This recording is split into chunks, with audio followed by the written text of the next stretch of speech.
Well, hey folks, I've got a few minutes before my drips turn off. I just figured I'd show everyone how I got them set up. You can see this one here inside of the log I hollowed out. Here's a butterfly bush. Kind of see how I got that one running down there. Like this big barrel here. Probably see it spraying in there. But that's how I have them set up in these barrels, and they really need to be, because if I just have regular drip without these 360 sprinklers like I have here, the water just goes straight down, and it's not enough to keep the rest of the barrel moist in there, and it'll dry out. See, there's one there. Even this little guy here, I've got a little dripper on that one. Fills my fountain up. I've got one running there. Kind of see right here for the socialized garlic, got a little flag dripper there. But yeah, all these barrels have the 360s on them. And then back here I've got three 360s. And this area still dries out. It's just too wet back here. I mean, too dry, too much sun. I've got two 360s in here. That's adequate for this area.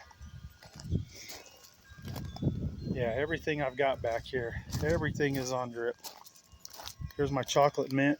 You see I got a 360er down there. And the same goes for all these pots and all the pots over there. I used to have a lot of them just on, the traditional drip that would just come out the end of the emitter, and it just wasn't enough. It dried out too much. You see another 360 down there. Now these are still just on the traditional drip emitters, and they don't get enough water. I have to supplement these sometimes with the hose. I need to change those out. You can see another one in there, another 360 in there. You can probably see it.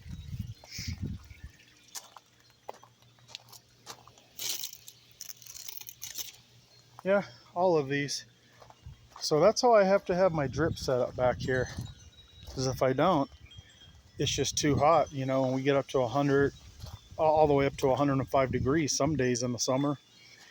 And with our lack of humidity, I mean, we can be 5 to 7 degrees humidity in the summertime. But here's my grass. I just got done mowing it. I believe we are July 18th today. July 18th, 2025. You can see it's still looking great. I'm still keeping the same amount of water on it. 20 minutes at 11 p.m. every day of the week. And 4 minutes at 2 o'clock p.m. In the afternoon every day of the week. It's what it takes to make it look nice, lush, and green like this. I didn't do the diamond cut this week. I just did the 45 diagonal one way. Got a lot of fruit on the pear tree there. It's really making those branches heavy. No fruit on the peach this year though. I already harvested the fruit off the little tiny Rainier. We already got our cherries off the big cherry tree. Lots of apples on the apple tree. And this is the first year. Look at that. I have fruit on my plum tree here. My Santa Rosa plum tree. Look at that. These are just about ready to come off and eat very soon. All right, folks, just wanted to show you how that drip works back here.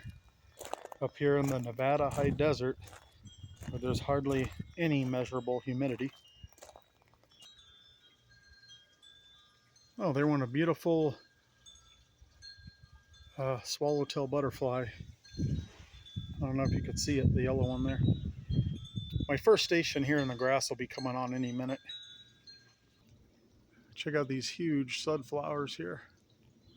Those things gigantic. See the wind's blowing just not too terribly today. Got the windmill spinning there. Oh look, I definitely have to trim back my climbing rose bush. Boy, that thing grows like crazy.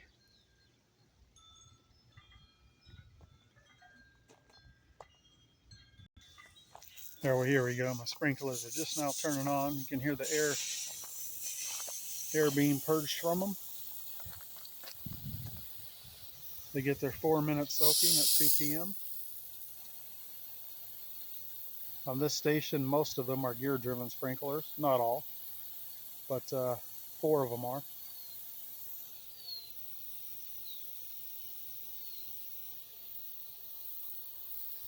And I'll tell you, having them come on this 4 minutes at 2 p.m.